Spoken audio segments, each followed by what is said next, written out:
دسمبر کی ایک بستہ شام علی منزل میں ہر طرف خاموشی ہی خاموشی تھی۔ سب لوگ شام کی چائے پینے کے بعد اپنے اپنے کمروں میں چلے گئے تھے۔ ٹھنڈ اتنی زیادہ تھی کہ کوئی باہر بیٹھ ہی نہیں سکتا تھا۔ حرم بھی اپنے کمرے میں موجود تھی، مگر وہ اکیلی نہیں تھی۔ اس کے ساتھ مناہل کی یادیں تھی جو اس کی آنکھوں کو خشک نہیں ہونے دے رہی تھی۔ وہ موبائل اٹھائے مناہل کی تصویر پر نم نگاہوں کے ساتھ ہاتھ پھیر رہی تھی۔ اسے ایسا محسوس ہو رہا تھا کہ جیسے اس کی بڑی بہن اس کے پاس ہو۔ وہ جب سے گئی تھی تب سے حرم کو ایسا ہی لگتا تھا۔ حرم کے موبائل میں اس کی ڈھیروں تصویریں تھیں اور اب بھی اس نے موبائل پر ایک ایسی تصویر کھول رکھی تھی جس میں مناہل مسکراتا چہرہ لیے اپنی ماں کے ساتھ بیٹھی تھی۔ مناہل، تم کہاں چلی گئی ہو؟ تم ایک مرتبہ بتا تو دیتی کہ تم جانے والی ہو، میں تمہیں ایک مرتبہ گلے سے تو لگا لیتی۔ وہ روتے ہوئے کہہ رہی تھی۔ وہ خود کلامی کر رہی تھی۔ اسے کوئی ہوش نہیں تھا۔ اس واقعے کو 6 ماہ سے زیادہ کا عرصہ ہو چکا تھا، لیکن ابھی تک حرم کو سکون نہیں ملا تھا۔ سکون تو کسی اور کو بھی نہیں ملا تھا، لیکن پھر بھی ہر کسی نے اسے اللہ تعالیٰ کا فیصلہ سمجھ کر قبول کر لیا تھا۔ لیکن حرم ہمیشہ ہی مناہل کو یاد کر کے روتی رہتی تھی۔ کتنی ہی دیر وہ وہیں پر بیٹھی موبائل پر تصویریں دیکھتی رہی اور پھر موبائل کو ایک طرف رکھ کر صوفے کے ساتھ ٹیک لگا کر بیٹھ گئی۔ وہ صوفے پر سر ٹکا گئی تھی اور آنکھیں بھی بند کر لی تھی۔ وہ بند آنکھوں کے ساتھ خوشگوار ماضی کو یاد کرنے لگی تھی۔ اس کی آنکھوں میں وہ سارے منظر لہرا رہے تھے جو وقت اس نے اپنی مرحوم بہن کے ساتھ گزارا تھا، مگر اب مناہل کہیں بھی نہیں تھی۔ وہ جا چکی تھی۔ وہ ہمیشہ ہمیشہ کے لیے جا چکی تھی۔ وہ ایک ایسی جگہ پر چلی گئی تھی جہاں تک کوئی بھی نہیں پہنچ سکتا تھا۔ جب وہ رو رو کر نڈال ہو گئی تو پھر اٹھ کر باتھ روم میں چلی گئی اور پھر 15 منٹ کے اندر فریش ہو کر باہر نکل آئی۔ وہ اب ڈریسنگ ٹیبل کے سامنے کھڑی اپنا حلیہ ٹھیک کر رہی تھی۔ وہ جانتی تھی کہ تھوڑی دیر تک اسے نیچے کھانا کھانے کے لیے جانا ہوگا۔ وہ ماں باپ کے سامنے کمزور نہیں بننا چاہتی تھی، بلکہ وہ ان کا سہارا بننا چاہتی تھی اور چھوٹے بھائی کو بھی حوصلہ دینا چاہتی تھی جس نے 12 سال کی عمر میں اپنی بڑی بہن کو کھو دیا تھا۔ اور آخرکار وہ فریش ہونے کے بعد نیچے پہنچ گئی۔ سب لوگ ڈائننگ ایریا میں موجود تھے۔ چچا، چچی اور ان کے بچے بھی وہیں پر بیٹھے تھے۔ حرم کی آنکھیں رو رو کر سوج چکی تھی، لیکن اس نے چہرے پر ہلکی پھلکی مسکراہٹ سجا لی تھی۔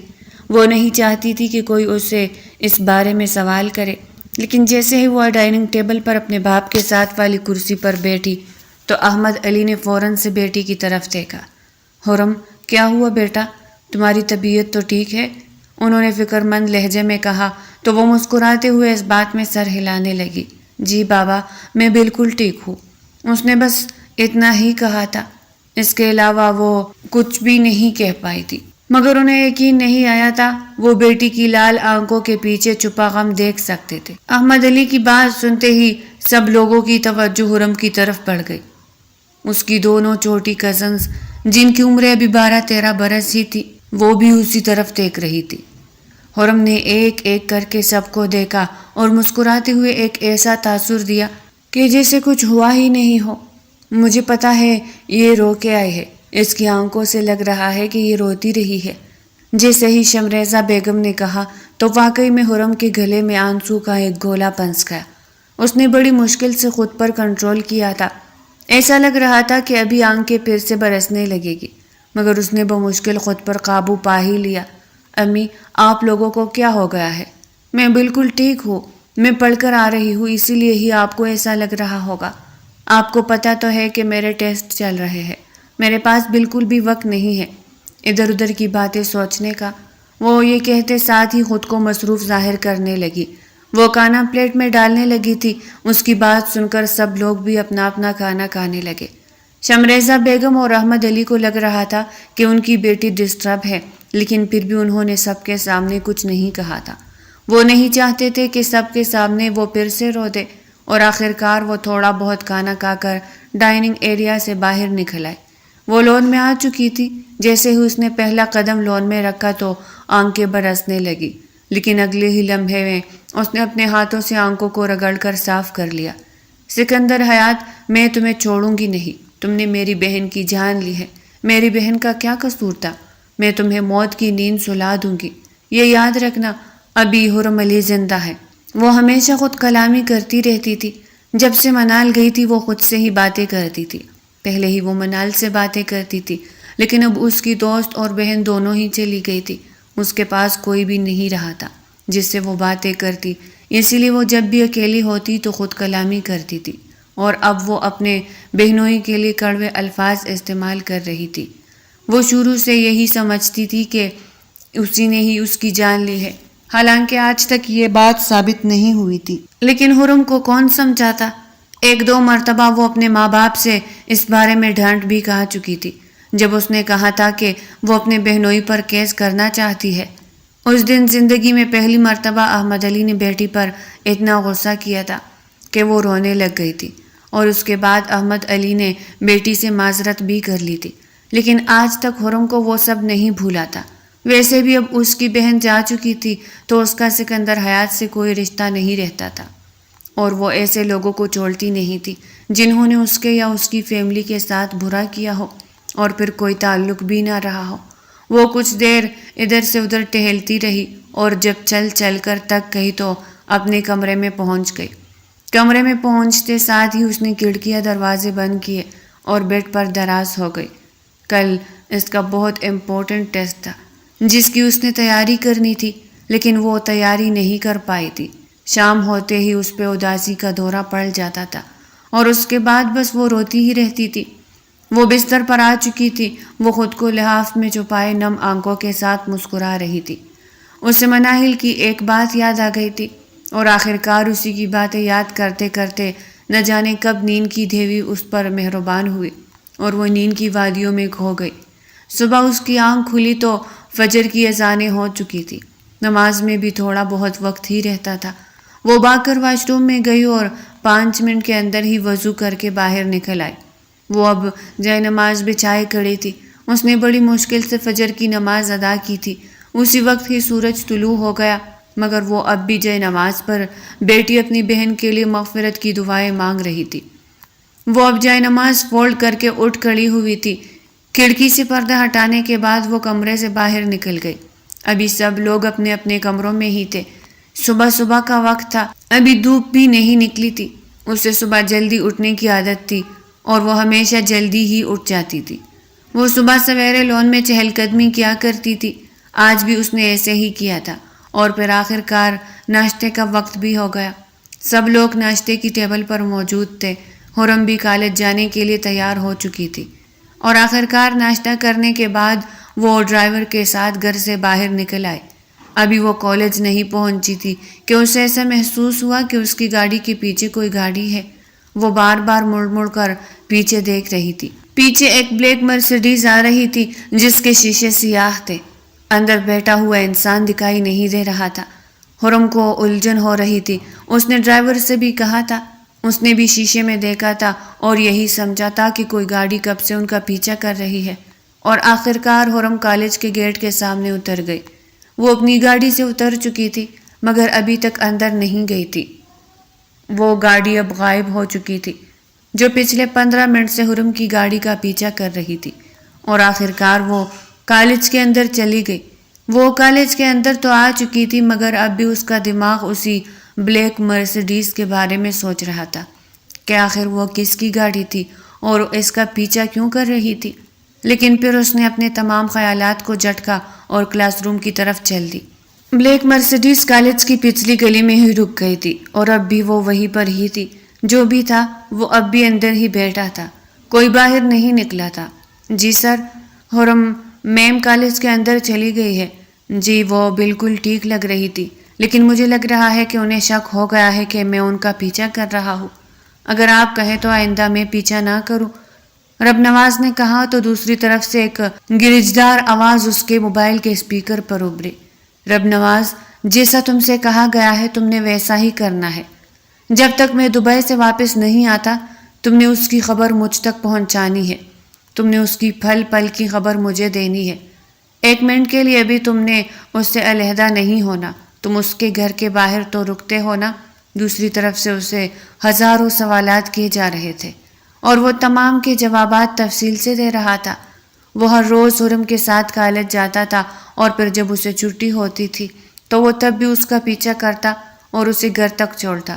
وہ کبھی کبھار گھر کے باہر بھی رک جاتا تھا، لیکن کچھ فاصلے پر، تاکہ کسی کو اس بارے میں کچھ خبر نہ ہو، مگر اس نے اپنے باس سے کہہ رکھا تھا کہ وہ ہر روز اس کے گھر کے باہر رکتا ہے۔ کال مکمل کرنے کے بعد وہ گاڑی ڈرائیو کر کے عالم شاہ مارکیٹ کی طرف لے گیا۔ وہاں سے اس نے اپنے بچوں کے لیے کچھ چیزیں خریدنی تھی۔ جب سے اسے یہ کام سونپا گیا تھا اس کے وارے نیارے ہو گئے تھے۔ اس کی تنخواہ بہت زیادہ بڑھ گئی تھی اور اب اسے کوئی فکر نہیں تھی، اور سب سے بڑی خوشی تو اسے یہ تھی کہ وہ ٹھیک سے حرم کا پیچھا کرتا ہی نہیں تھا کہ وہ کہاں جاتی ہے اور کہاں نہیں، لیکن اس نے اپنے باس سے یہی کہا تھا کہ وہ اس کا مکمل طور پر پیچھا کرتا ہے۔ سکندر حیات میٹنگ کے دوران بھی حرم کے بارے میں سوچ رہا تھا۔ وہ ایک منٹ کے لیے بھی اس کی یاد سے غافل نہیں ہوا تھا، یہاں تک کہ وہ اتنی دور سے میٹنگ کے لیے آیا ہوا تھا، مگر اب بھی وہ اس کے ذہن پر سوار تھی اور وہ کچھ کر ہی نہیں پا رہا تھا، بس اپنی محبت کے بارے میں سوچ رہا تھا۔ اچانک سے کسی نے سر کہا تو وہ ہڑبڑا کر ایک طرف دیکھنے لگا۔ اس کا میجر اسے بلا رہا تھا۔ وہ اسے کہہ رہا تھا کہ آپ بلا وجہ ہی مسکرا رہے تھے، خیر تو ہے؟ اس بات پر سکندر حیات کو اپنی بے انتہا سبکی محسوس ہوئی، لیکن اس نے دوسرے آدمی پر غصہ کر کے اپنی بے عزتی کو دبا لیا تھا۔ پورے 1 ماہ سے وہ دبئی آیا ہوا تھا۔ جب سے وہ دبئی آیا تھا اس نے حرم کو دیکھا تک نہیں تھا، اس لیے اس کے دن گزر نہیں رہے تھے۔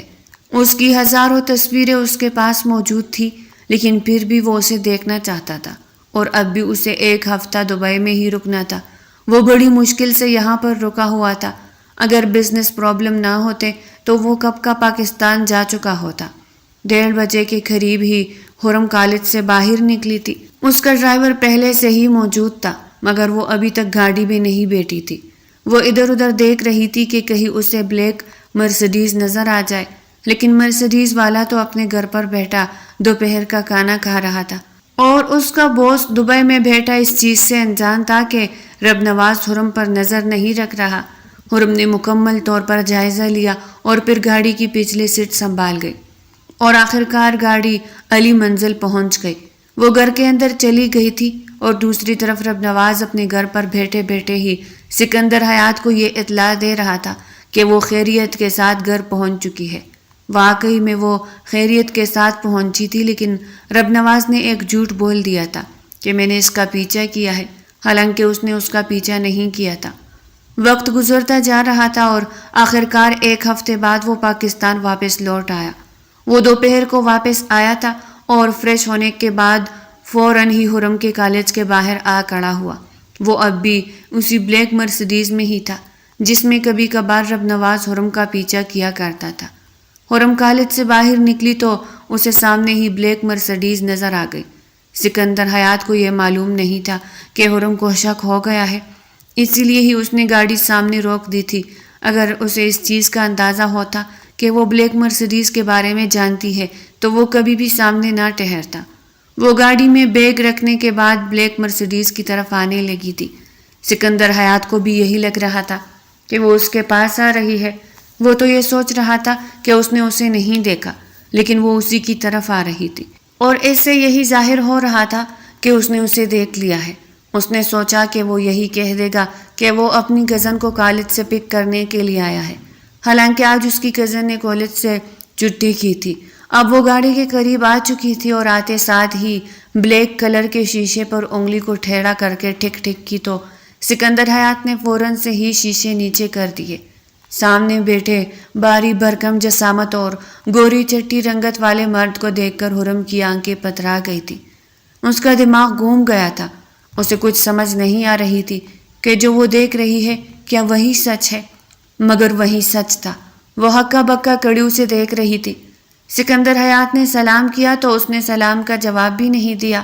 وہ شوق کے عالم میں کھڑی تھی۔ اسے یقین نہیں آ رہا تھا کہ اس کا بہنوئی اس کا پیچھا کرتا رہا ہے۔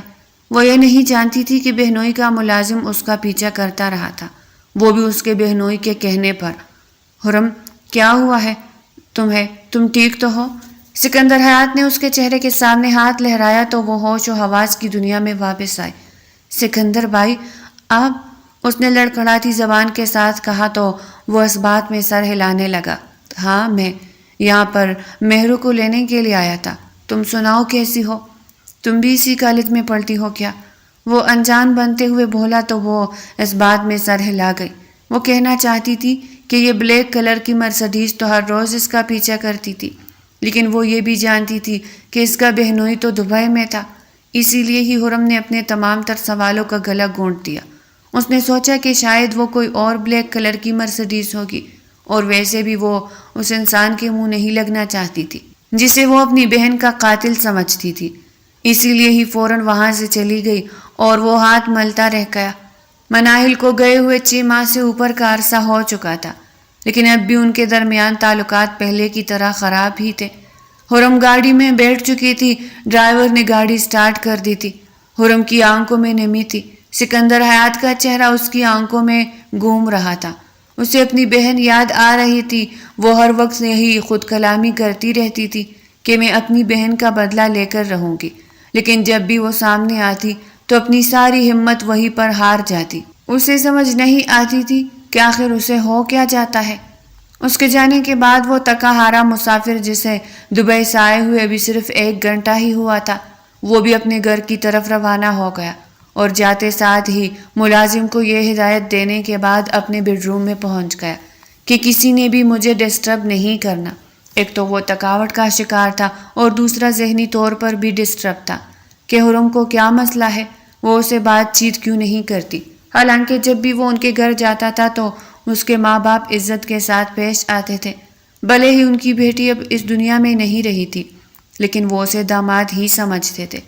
وہ ہر وقت تو ان کے گھر نہیں آتا تھا، لیکن ان 6 مہینوں میں وہ 3-4 مرتبہ ان کے گھر آیا تھا، کبھی اپنے سسر کی خیریت معلوم کرنے کے لیے تو کبھی حرم کو دیکھنے کے لیے، لیکن بہانہ ہمیشہ اس نے بڑوں کا ہی بنایا تھا۔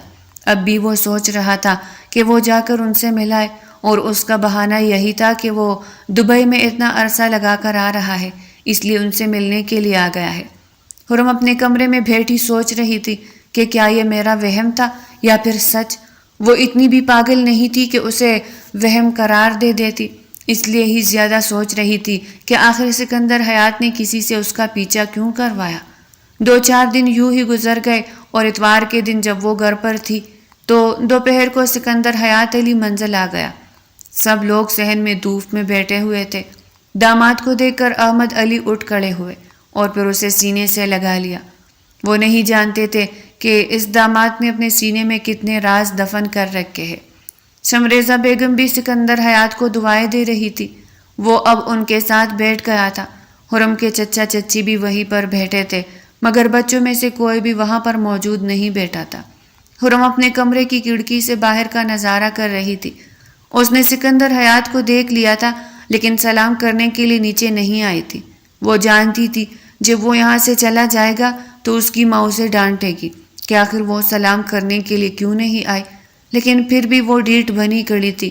ابھی وہ وہیں پر کھڑی تھی کہ ملازمہ آئی اور اسے نیچے آنے کا کہا، تو وہ پیر پٹکتی ہوئی نیچے آ گئی اور اب سلام کر کے ماں کے ساتھ والی کرسی پر بیٹھ گئی تھی۔ سکندر حیات اس کے خوبصورت چمکدار چہرے کو دیکھ کر ٹھنڈی آہیں بھر رہا تھا۔ وہ اس کی محبت تھی جسے وہ آج اتنے عرصے بعد دیکھ رہا تھا۔ وہ اسے جی بھر کے دیکھنا چاہتا تھا، مگر وہاں پر صرف وہ 2 نہیں بلکہ اور بھی لوگ بیٹھے تھے، اسی لیے وہ بڑی احتیاط کے ساتھ اسے دیکھ رہا تھا۔ سناؤ بیٹا، کیا حال ہے؟ پروجیکٹ کمپلیٹ ہو گیا تمہارا؟ احمد علی اب داماد سے بزنس کی بات کرنے لگے تھے۔ وہ انہیں سب کچھ بتا رہا تھا کہ وہ اپنا سارا بزنس سمیٹ کر اب ہمیشہ کے لیے پاکستان لے آیا ہے۔ پہلے بھی اس کا بزنس پاکستان میں تھا، لیکن ساتھ ساتھ دبئی میں بھی تھا، مگر اب اس نے دبئی سے سارا بزنس وائنڈ اپ کر کے پاکستان شفٹ کر دیا تھا۔ شمریزہ بیگم جانتی تھی کہ وہ دوپہر میں چائے پینے کا عادی ہے، اس لیے انہوں نے ملازمہ کو چائے لانے کے لیے بھیج دیا تھا، اور پھر جب ملازمہ چائے لے کر آئی تو چائے سکندر حیات کے کپڑوں پر گری تو وہ جلدی اٹھ کھڑا ہوا۔ اس نے ملازمہ کو نہیں ڈانٹا تھا، اور یہ بات بھی حرم کو عجیب لگی تھی کہ اتنا سخت انسان آخر ملازمہ کو کیوں نہیں ڈانٹ رہا۔ وہ نہیں جانتی تھی کہ وہ اس کے بارے میں غلط سوچ رہی ہے۔ آنٹی مجھے واش روم دکھا دے، میں یہ سب صاف کرنا چاہتا ہوں۔ اس نے ملازمہ کے بجائے شمریزہ بیگم سے بات کی تھی۔ ہاں بیٹا، ان کا تو روز کا یہی حال ہے، ہر وقت ایسے ہی کرتی ہے۔ حرم بیٹا تم جاؤ بھائی کے ساتھ، اسے واش روم دکھا، اور اگر کپڑے چینج کرے تو اپنے بابا کے کپڑے بھی اٹھا دو۔ شمریزہ بیگم حرم سے کہنے لگی تھی۔ وہ غصے سے اٹھ کھڑی تھی۔ اس کا دل نہیں تھا کہ وہ اس کے ساتھ جائے، لیکن اسے آنا ہی پڑا۔ حرم آگے آگے چل رہی تھی اور وہ پیچھے پیچھے آ رہا تھا۔ اس کا دل چاہ رہا تھا کہ وہ اسے دیکھتا ہی رہے، اور آخر کار وہ اسے گیسٹ روم کے دروازے تک لے آئے۔ وہ اندر چلا گیا تھا، مگر وہ اندر نہیں گئی تھی، اور پھر 5 منٹ کے اندر ہی وہ باہر آ گیا۔ وہ اب بھی باہر ہی کھڑی تھی۔ وہ اس کے لیے تولیا لے آئی تھی جو اس نے رخ دوسری طرف کر کے اس کے حوالے کر دیا تھا۔ حرم کیا ہوا ہے؟ کیا تمہیں مجھ سے کوئی شکایت ہے؟ وہ دل کے ہاتھوں مجبور ہو کر یہ بات کر بیٹھا۔ وہ جو پہلے ہی اس پہ تھپی ہوئی تھی مزید غصے میں آ گئی۔ پلیز آپ اپنے کام سے کام رکھیں، میرا دل نہیں ہے کہ میں آپ سے بات کروں، اسی لیے بلا وجہ بات کو مت بڑھائیں۔ وہ آپے سے باہر ہو گئی تھی۔ وہ غصے کی وجہ سے بہت کچھ کہہ گئی تھی۔ سکندر حیات پھٹتی آنکھوں کے ساتھ اسے دیکھ رہا تھا۔ حرم کیا مطلب ہے اس بات کا؟ میں نے کیا کیا ہے؟ وہ بھی غصے میں بولا تھا۔ وہ بھی تو غصے کا تیز تھا۔ ان دونوں کی عادات بہت زیادہ ملتی تھی، بس دل ہی ابھی تک نہیں ملے تھے، اور قسمت نے بھی ابھی ان دونوں کو نہیں ملایا تھا۔ لیکن وہ دونوں ہی نہیں جانتے تھے کہ قسمت نے ان کے لیے کیا سوچ رکھا ہے۔ شاید آپ کو سمجھ نہیں آئی، میں نے آپ سے کہا ہے کہ میں نے آپ سے بات نہیں کرنی، اس لیے پلیز آپ مجھ سے بات مت کریں، اور اگر ہو سکے تو پلیز آئندہ ہمارے گھر تشریف مت لائیے گا۔ میں قاتلوں کو یہ اجازت نہیں دیتی کہ وہ مقتول کے گھر آئے۔ وہ حد پار کر گئی تھی۔ اس کی بات سن کر سکندر حیات کے کانوں سے دھواں نکلنے لگا تھا۔ اس کے ہاتھ میں تولیا تھا جو اس نے ساتھ پڑی ٹیبل پر رکھ دیا، اور آگے بڑھ کر حرم کا ہاتھ پکڑ لیا۔ اس نے اتنی سختی سے اس کا ہاتھ پکڑا تھا کہ اس کی انگلیاں حرم کی نازک کلائی پر چپک گئی تھی۔ دماغ خراب ہو گیا ہے کیا؟ یہ تم کیا اول فول بکے جا رہی ہو؟ وہ اب اپنی محبت پہ غصہ کر رہا تھا۔ وہ کیا کرتا؟ اس کی محبت نے ہی اسے رسوا کر کے رکھ دیا تھا۔ حرم کی آنکھوں میں نمی آ گئی تھی، اور وہ بھی درد کی وجہ سے۔ ہاتھ چھوڑے میرا، ورنہ اچھا نہیں ہوگا۔ وہ اس کی آنکھوں میں آنکھیں ڈال کر بول رہی تھی۔ وہ بھی اس کی آنکھوں میں آیا ہوا غصہ دیکھ کر یہ سمجھنے کی کوشش کر رہا تھا کہ آخر وہ اتنا زیادہ غصہ کیوں کر رہی ہے۔ حرم میری بات کان کھول کر سن لو۔ میں نے تمہاری بہن کا قتل نہیں کیا۔ وہ پانی میں ڈوب گئی تھی، اس میں میرا کیا قصور؟ میں تو اسے ہنی مون پر لے گیا تھا، اس میں میرا کوئی قصور نہیں ہے۔ بات سمجھنے کی کوشش کرو۔ میں نے پہلے بھی تم سے 1-2 مرتبہ کہا تھا، اس وقت میں نے لحاظ کر لیا تھا، لیکن اب میں لحاظ نہیں کروں گا۔ میں انکل آنٹی کے پاس جاؤں گا۔ وہ اسے اس کے ماں باپ کی دھمکی دینے لگا تھا، لیکن حرم اتنے زیادہ غصے میں کھڑی تھی کہ اسے کوئی ہوش نہیں تھا کہ وہ اسے کیا کہہ رہا ہے۔ جسے کہنا ہے جا کر کہتے، میں کسی سے نہیں ڈرتی۔ آپ ہی میری بہن کے قاتل ہے، اور میں آپ کو پھانسی کے پھندے تک پہنچا کے رہوں گی۔ اپنی محبت کی زبان سے جب سکندر حیات نے پھانسی کا لفظ سنا تو اس وقت ہی اس نے حرم کی نازک کلائی کو اپنے ہاتھ سے آزاد کر دیا۔ وہ اپنی کلائی کو دوسرے ہاتھ سے مسل رہی تھی۔ وہ اب بھی اس کے اتنا قریب کھڑی تھی کہ سکندر حیات کو اس سے اٹریکشن محسوس ہو رہی تھی۔ وہ وہاں سے نہیں گئی تھی۔ وہ اس پر اپنی شخصیت کا رعب ڈالنا چاہ رہی تھی۔ اسے دکھانا چاہ رہی تھی کہ حرم علی کوئی کمزور نہیں ہے۔ وہ مناہل تھی جو بھولی بھالی اس کے ہاتھے چڑھ گئی اور پھر موت کے نیند سو گئی۔ سکندر حیات وہاں سے جانے لگا تو حرم نے اس کا ہاتھ پکڑ لیا۔ اس نے یہ جسارت کر لی تھی، اگر وہ پیار سے اس کا ہاتھ پکڑتی تو اس کا دل باغ باغ ہو جاتا، لیکن اس نے تو غصے اور بدلے میں اس کا ہاتھ پکڑا تھا، اسی لیے ہی وہ ایک جھٹکے سے اپنا ہاتھ چھڑوا گیا تھا۔ آئندہ مجھے ہاتھ لگانے کی ضرورت نہیں ہے، ورنہ تم جانتی ہو کہ جو ایک قتل کر چکا ہو وہ دوسرا بھی کر سکتا ہے۔ وہ بے انتہا غصے کے عالم میں باہر نکل آیا تھا۔ باہر اس کے ساتھ سسر بیٹے اس کا انتظار کر رہے تھے۔ اس نے ان سے یہی کہہ دیا کہ مجھے ایک بہت اہم میٹنگ میں جانا ہے، اس لیے میں گھر جا رہا ہوں۔ وہ اسے کہہ رہے تھے کہ بیٹا آج تو سنڈے ہے، لیکن وہ جھوٹ بول کر گھر سے باہر نکل آیا تھا۔ وہ اسی بلیک کلر کی مرسڈیز میں آیا تھا۔ بلیک کلر کی مرسڈیز اس کے زیر استعمال تھی۔ گھر میں اور بھی گاڑیاں تھیں، لیکن وہ وہی گاڑی استعمال کرتا تھا۔ گھر پہنچتے ساتھ ہی اس نے خود کو کمرے میں بند کر لیا۔ اس نے کمرے کا حشر نشر کر دیا تھا، کوئی بھی چیز اپنی جگہ پر نہیں تھی۔ تم خود کو سمجھتی کیا ہو؟ تم پر دل ہار بیٹھا ہو۔ اس کا یہ مطلب نہیں کہ خود کو قاتل مان لو۔ وہ شیشے کے سامنے کھڑا خود کلامی کر رہا تھا۔ اس نے اپنے اندر نہ جانے کتنے راز دفن کر رکھے تھے، یہ کوئی بھی نہیں جانتا تھا، نہ حرم جانتی تھی اور نہ ہی دونوں فیملیز۔ حرم بھی اپنے کمرے میں پہنچ چکی تھی۔ اسے سب کچھ یاد آ رہا تھا کہ اس نے سکندر حیات سے کیا کیا کہا ہے، لیکن اسے کوئی پچھتاوا نہیں تھا، بلکہ وہ خوش ہو رہی تھی کہ اس نے اس کے منہ پر ہی یہ کہہ دیا ہے کہ وہ اسے سزا دلوا کر رہے گی۔ لیکن دوسری طرف سکندر حیات یہ سوچ چکا تھا کہ اب وہ خاموش نہیں رہے گا، بلکہ اپنی محبت کا اظہار کر دے گا۔ اس کے لیے اس نے اگلی اتوار کا انتخاب کیا، کیونکہ یہ سارا ہفتہ بہت زیادہ مصروفیت کا تھا، اور وہ یہ بھی جانتا تھا کہ وہ اتوار کے دن ہی گھر پر ہوتی ہے۔ اس نے یہ سوچ لیا تھا کہ وہ اس بار اس کے گھر نہیں جائے گا، بلکہ اسے کہیں بلائے گا، اور وہ یہ بھی جانتا تھا کہ وہ اس کے بلانے پر نہیں آئے گی، اور اس کے لیے بھی اس نے ایک لمبا چوڑا پلان بنا لیا تھا۔ وقت گزرتا جا رہا تھا اور آخرکار پورا ہفتہ گزر گیا۔ اتوار کی صبح سویرے ہی سکندر حیات مہرو کے کمرے میں موجود اس کی منتیں کر رہا تھا کہ وہ اسے کسی ریسٹورنٹ وغیرہ میں بلائے، چاہے کسی کام کے بہانے یا شاپنگ کے بہانے، بس وہ اسے گھر سے باہر لے آئے۔ اور مہرو اسے پوچھ رہی تھی کہ بھائی آپ ایسا کیوں چاہ رہے ہیں، لیکن وہ ابھی اسے نہیں بتا سکتا تھا۔ اس نے بس اتنا ہی کہا تھا کہ کچھ غلط فہمیاں دور کرنی ہے۔ مہرو اسے اپنا سگا بھائی ہی سمجھتی تھی، وہ اس کا اکلوتا کزن تھا۔ مہرو کا کوئی بھائی بہن نہیں تھا، اور وہ بھی اکیلا تھا، اس کا بھی کوئی بھائی بہن نہیں تھا، اس لیے وہ دونوں ایک دوسرے کے لیے بھائی بہن ہی تھے، اور ابھی وہ اس سے تھی بھی چھوٹی۔ اور آخرکار مہرو نے بھائی کے سامنے گھٹنے ٹیک دیے اور یہ حامی بھر لی کہ ٹھیک ہے، میں دوپہر کو اسے شاپنگ مال بلا لوں گی، اور پھر وہی کے کیفٹیریا میں بیٹھ کر آپ اسے بات کر لیجئے گا۔ جیسے ہی مہرو نے حامی بھری تو وہ اس کا شکریہ ادا کرتے ہوئے کمرے سے باہر نکل گیا، کیونکہ اسے اپنی محبت سے ملنے کے لیے تیاری بھی تو کرنی تھی۔ اسے ایک ہفتے پہلے کی باتیں بھول گئی تھی۔ وہ محبت ہی کیا جو باتوں کو یاد رکھے، عاشق کہاں باتیں یاد رکھتے ہیں۔ اگر ہر عاشق اپنے محبوب کی باتوں کو محسوس کرنے لگے تو پھر محبت وہیں پر ہی دم توڑ دے۔ اور پھر دوپہر کو وہ لاہور کے سب سے بڑے مال میں موجود تھا، لیکن ابھی تک مہرو کا میسج نہیں آیا تھا کہ وہ پہنچ چکے ہیں۔ وہ کیفٹیریا میں بیٹھا انتظار کر رہا تھا، آنکھوں پر کالا چشمہ لگائے وہ ایک طرف رخ کیے بیٹھا تھا کہ اچانک سے اس کے کانوں میں اس کی پسندیدہ عورت کی آواز رس گھولنے لگی۔ مہرو اور حرم پیچھے سے آ رہی تھی، اس طرف سکندر حیات کی پیٹھ تھی، وہ آپس میں باتیں کرتی ہوئی آ رہی تھی۔ وہ نہیں جانتی تھی کہ سکندر یہیں پر بیٹھا ہے۔ وہ 2 ٹیبلز چھوڑ کر تیسری ٹیبل پر بیٹھ گئی تھی۔ اسی وقت ہی مہرو نے میسج کر دیا کہ بھائی ہم آ چکے ہیں، آپ آ جائے۔ مہرو نے بھی سکندر حیات کو نہیں دیکھا تھا۔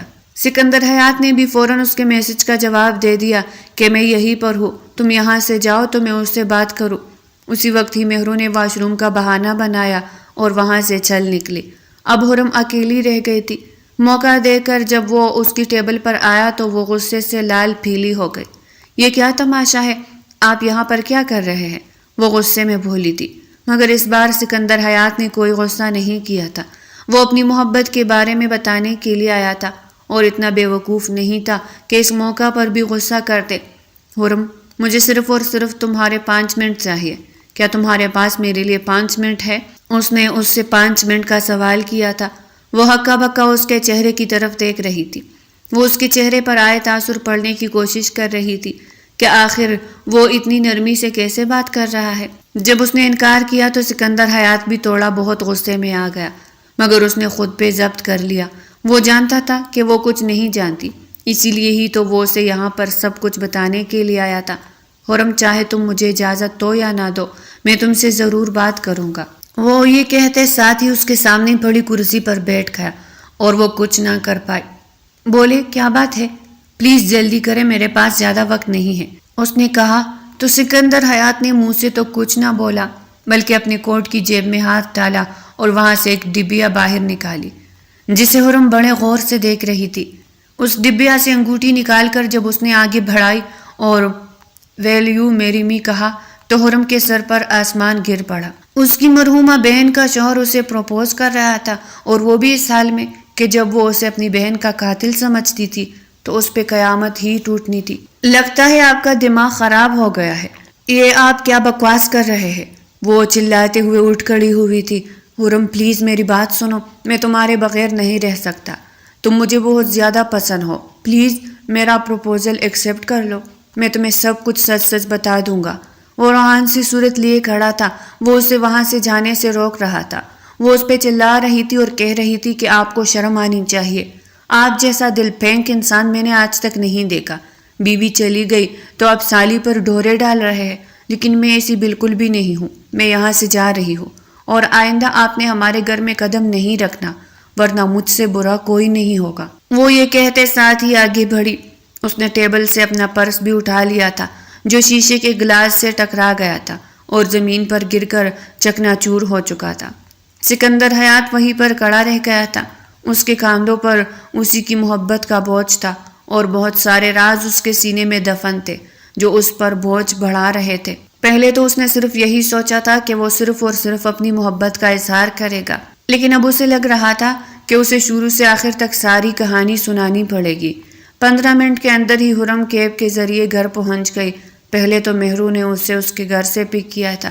ان دونوں کی آپس میں تھوڑی بہت بنتی تھی اور پھر وہ ایک ہی کالج میں پڑھتی تھی، اس لیے اچھی خاصی جان پہچان تھی۔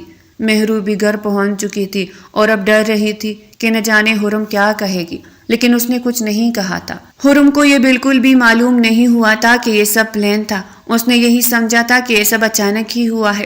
وہ اپنے کمرے میں ادھر سے ادھر ٹہل رہی تھی۔ اسے کچھ سمجھ نہیں آ رہی تھی کہ وہ کیا کرے۔ دل چاہ رہا تھا کہ ماں باپ کو بتا دے کہ جس داماد کو وہ اتنا اچھا سمجھتے ہیں وہی ان کی عزت پہ ہاتھ ڈال رہا ہے، مگر دوسری طرف وہ سوچ رہی تھی کہ کیوں نہ اس بات کو اچھے طریقے سے بدلے کے لیے استعمال کیا جائے۔ ابھی تک وہ کسی نتیجے پر نہیں پہنچی تھی، لیکن دوسری طرف سکندر حیات اس نتیجے پہ پہنچ چکا تھا کہ اب وہ اپنے کندھوں پر مزید بوجھ برداشت نہیں کرے گا اور اسے سب کچھ سچ سچ بتا دے گا۔ وہ ایک کمرے میں تو رہتے تھے، لیکن میاں بیوی کی طرح نہیں بلکہ دو انجان لوگوں کی طرح، اور یہی غلط فہمی حرم کے دماغ میں بیٹھ گئی کہ سکندر اسے پسند نہیں کرتا تھا، اسی وجہ سے ہی اسے موت کی نیند سلا دیا۔ حرم کے ہاتھ میں نکاح نامہ تھا جس پر اس کی بہن کے دستخط تھے، لیکن وہ یہ نکاح نامہ نہیں تھا جب اس کی شادی سکندر حیات سے ہوئی تھی، کیونکہ وہاں پر دلہا کا نام اکبر خان لکھا ہوا آ رہا تھا۔ وہ یہ سب سمجھنے سے قاصر تھی، حالانکہ وہ ساری کہانی سن چکی تھی، لیکن مان نہیں رہی تھی۔ آپ جھوٹے ہیں، آپ جھوٹ بول رہے ہیں، مناہل ایسا نہیں کر سکتی، وہ ایسی نہیں تھی، وہ روتے ہوئے کہے جا رہی تھی۔ اسے یہ معلوم ہو گیا تھا کہ اس کی بہن مری نہیں ہے بلکہ بھی زندہ ہے، لیکن کوئی نہیں جانتا تھا کہ وہ کس ملک کے شہر میں رہ رہی ہے۔ اسے تو یہ خوشی بھی محسوس نہیں ہوئی تھی کہ اس کی بہن زندہ ہے، بلکہ ابھی وہ یہی غم منا رہی تھی کہ آخر یہ سب کیا ہو رہا ہے۔ اسی دوران وہ آگے بڑھا اور اسے دونوں کندھوں سے تھام لیا۔ حرم، میں ساری کہانی تمہیں بتا چکا ہوں، تمہیں میری بات ماننی ہی ہوگی، ثبوت تمہاری آنکھوں کے سامنے ہے۔ یہ وہ نکاح نامہ ہے جو مناہل نے مجھے دکھایا تھا اور کہا تھا کہ وہ پہلے ہی نکاح میں ہے۔ میں تمہیں چاہتا ہوں، میں تمہیں پسند کرتا تھا، لیکن یہ سب غلط فہمی ہو گئی تھی، مگر میں نے مناہل کا ساتھ دیا۔ مجھے تو میری محبت نہیں ملی تھی، اس لیے میں نے سوچا کہ کسی اور کو اس کی محبت سے ملا دوں۔ وہ گیلی آواز کے ساتھ بولا تو وہ ہکا بکا ہو کر اسے دیکھنے لگی اور پھر اپنے آپ کو چھڑوا کر وہاں سے نکل گئی۔ وہ اپنے ہی کمرے سے باہر نکل گئی تھی۔ وہ بھی تھوڑی دیر بعد گھر چلا گیا۔ 2-4 دن یوں ہی گزر گئے۔ ان دونوں نے آپس میں کوئی رابطہ نہیں کیا تھا۔ سکندر حیات کے پاس مناہل کا کانٹیکٹ نمبر تھا، وہ ہمیشہ اپنے گھر والوں کے بارے میں پوچھتی رہتی تھی، لیکن سکندر حیات نے حرم سے جھوٹ بولا تھا کہ اس کا مناہل سے کوئی کانٹیکٹ نہیں ہے۔ وہ نہیں چاہتا تھا کہ حرم کے گھر والے مناہل کی زندگی میں کوئی زہر گھولے۔ جب اس نے مناہل کو سب بتایا کہ حرم نہیں مان رہی تو اس نے بھی کہہ دیا کہ تم نے میرا ساتھ دیا تھا تو میں بھی تمہارا ساتھ دوں گی۔ اور پھر 2 روز بعد جب حرم کے موبائل پر ایک اننون نمبر جگمگایا تو وہ حیران رہ گئی، لیکن پھر بھی اس نے کال اٹینڈ کر لی۔ جیسے ہی اس نے کال اٹینڈ کی تو دوسری طرف مناہل کی آواز اس کے کانوں میں گونجی۔ حرم کی آنکھوں سے آنسو نکل رہے تھے۔ مناہل اپنے منہ سے سب کچھ بتا رہی تھی۔ اسے اب بھی یقین نہیں آ رہا تھا، لیکن اسے یقین کرنا ہی پڑا، کیونکہ اس بار سکندر حیات نہیں بلکہ مناہل بول رہی تھی۔ حرم تو ویسے بھی جذباتی تھی۔ بہن سے بات کرنے کے بعد فوراً ماں باپ کے کمرے میں آئی اور روتے ہوئے انہیں ساری داستان سنا دی کہ اس کی بہن کے ساتھ کیا کچھ ہو چکا ہے۔ مناہل کی بھی اس میں کوئی غلطی نہیں تھی۔ یہ ایک بہت لمبی کہانی تھی جو اس نے سکندر حیات کو بتانے کے بعد اب اپنی بہن کو بتا دی تھی۔ امی پلیز مجھے معاف کر دے، میں یہ سب نہیں چاہتی تھی، بس ویسے ہی ہو گیا تھا، لیکن جب میں حاملہ ہوئی تو اس وقت میں نے سوچا کہ اب واپس مڑنے کا کوئی چانس نہیں ہے، اس لیے میں اپنے رشتے کو نبھانا چاہتی تھی۔ وہ روتے ہوئے ماں سے کہہ رہی تھی۔ ابھی اس کا باپ داماد کے ساتھ کمرے سے باہر گیا تھا، اسی لیے ہی وہ حاملہ والی بات بتا رہی تھی۔ شمریزہ بیگم نے بیٹی کو گلے سے لگایا ہوا تھا۔ میری جان، مجھے تم پہ پورا یقین ہے، میں جانتی ہوں تم ایسا نہیں کر سکتی، جو ہوا ہے اسے بھول جاؤ۔ حرم بھی وہیں پر موجود تھی۔ وہ تینوں ماں بیٹیاں کمرے میں اکیلی ہی بیٹھی تھی۔ 2 گھنٹے پہلے ہی وہ پاکستان واپس لوٹی تھی۔ وہ اتنے ماہ دبئی میں ہی رہتی رہی تھی۔ مناہل نے سب کچھ سچ سچ بتا دیا تھا کہ اکبر ایک گینگسٹر تھا جس نے اسے اغوا کر کے نکاح کر لیا۔ وہ اسے پسند کرتا تھا، اس کا نکاح زبردستی ہوا تھا اور وہ زبردستی ہی اسے اپنے پاس رکھ کے رہا۔ اس وقت وہ ہاسٹل میں رہتی تھی، کسی کو بھی معلوم نہیں ہوا تھا کہ اس کے ساتھ کیا ہو رہا ہے۔ لیکن جب وہ حاملہ ہوئی تو اکبر نے بھی اس سے معافی مانگی اور کہا کہ میں عزت کے ساتھ تمہیں بیانا چاہتا ہوں، لیکن وہ جانتی تھی کہ اس کے گھر والے یہ سب نہیں مانیں گے۔ ایک تو وہ ایک گینگسٹر تھا اور دوسرا انہوں نے چھپ کر پہلے ہی نکاح کر لیا تھا، اسی لیے ہی وہ کچھ نہیں بول پائی تھی۔ اور پھر اس کا سکندر حیات کے ساتھ رشتہ ہوا اور پھر شادی بھی ہو گئی۔ اب سب نے مناہل اور اکبر خان کو بھی معاف کر دیا تھا۔ شمریزہ بیگم نے بیٹی کے لیے پانی لینے کے لیے حرم کو باہر بھیج دیا تھا۔ وہ باہر آئی تو دروازے پر سکندر حیات کھڑا تھا۔ حرم نے اس کی طرف دیکھتے ہوئے ایک مسکراہٹ اچھالی تو وہ پاگل ہو گیا۔ اس ایک مسکراہٹ نے اسے یہ سمجھا دیا تھا کہ اب درمیان میں کوئی رکاوٹ نہیں ہے۔ سکندر حیات کا کمرہ سرخ پھولوں کی پتیوں سے سجا ہوا تھا اور مہرون کلر میں سجی ہوئی ایک نازک کلی اس کے بیڈ پر گھونگھٹ اوڑھے بیٹھی تھی۔ وہ دونوں ایک ساتھ ہی بیٹھے تھے، لیکن ابھی تک اس نے اس کا گھونگھٹ نہیں اٹھایا تھا۔ اسے یقین نہیں آ رہا تھا کہ اتنے امتحانات سے گزرنے کے بعد اس کی محبت اس کے ساتھ بیٹھی ہے۔ وہ گیلی آنکھوں کے ساتھ اسے گھونگھٹ کے اندر سے ہی دیکھ رہا تھا۔ اس 1 ماہ میں ان دونوں کی بات چیت ہوتی رہی تھی۔ وہ دونوں ایک دوسرے سے بہت زیادہ اٹیچ بھی ہو گئے تھے، لیکن اب پھر بھی اس میں اتنی ہمت نہیں تھی کہ اس کا گھونگھٹ اٹھا پائے۔ مجھے لگتا ہے آپ میری منہ دکھائی نہیں لائے، اس لیے ہی میرا گھونگھٹ نہیں اٹھا رہے۔ اس نے گھونگھٹ کے اندر سے جھانکتے ہوئے کہا تو وہ کہا لگا کر ہنسنے لگا۔ محترمہ، آپ کی منہ دکھائی بھی لائے ہیں ہم، لیکن پہلے یقین تو کرنے دے کہ آپ ہمارے پاس ہے۔ اس نے گھونگھٹ اٹھاتے ہوئے اس کے ماتھے پر بوسہ دیا تو وہ جھیم کے رہ گئی۔ سکندر نے اس کے دونوں ہاتھوں کو اپنے دل پہ رکھا ہوا تھا اور اس کے دل کی دھڑکن محسوس کر رہی تھی۔ اس کا دل زوروں سے دھڑک رہا تھا۔ وہ اپنی محبت کا اظہار نہیں کر رہا تھا، لیکن اس کا دل سب کچھ سچ سچ بتا رہا تھا۔ حرم کے دل میں اب کوئی غلط فہمی نہیں رہی تھی، ساری بات اسے معلوم ہو گئی تھی۔ وہ بھی خوش تھی کیونکہ وہ ایک اچھا انسان تھا، اور سب سے بڑی بات کہ اس نے اس کی بہن کو برا بھلا نہیں کہا تھا، بلکہ اسے اپنے شوہر کے پاس جانے دیا تھا اور پھر اتنا عرصہ خاموش بھی رہا تھا۔ اور سب سے بڑی بات کہ آخر میں بھی صرف اس نے اپنی محبت کا اظہار کیا تھا، اس کی بہن کے رازوں سے پردہ نہیں اٹھایا تھا۔ اگر حرم اسے مجبور نہ کرتی تو وہ کبھی بھی کسی کو مناہل کے بارے میں نہ بتاتا، لیکن اب ساری غلط فہمیاں زمین بوس ہو گئی تھی۔ حرم نے اس کے کاندھے پہ سر رکھا ہوا تھا اور وہ گیلی آنکھوں کے ساتھ اللہ تعالیٰ کا شکر ادا کیے جا رہا تھا کہ اسے اس کی محبت مل گئی ہے، جو بڑی ہی مشکلوں سے ملی تھی۔ کمرے میں ہلکی ہلکی روشنی تھی اور یہ ان کے ہجر کے پہلی رات تھی، جو اتنی حسین گزری جتنی سکندر نے سوچی بھی نہیں تھی۔ صبح سویرے وہ اس کی بازو پہ لیٹی ہوئی تھی اور وہ اسے سارے قصے سنا رہا تھا کہ وہ کیسے اسے ہر روز کالج سے باہر نکلتے وقت دیکھا کرتا تھا اور پھر کیسے اس کے گھر رشتہ بھجوایا، لیکن ایک غلط فہمی کی وجہ سے 3 لوگوں کو اتنا زیادہ سفر کرنا پڑا تھا۔ مگر اب سارے سفر ختم ہو چکے تھے اور منزل مل گئی تھی، کیونکہ ایک نہ ایک دن سفر ختم ہو ہی جاتا ہے، بھلے ہی سفر جتنا بھی لمبا ہو، ایک نہ ایک دن منزل آ ہی جاتی ہے۔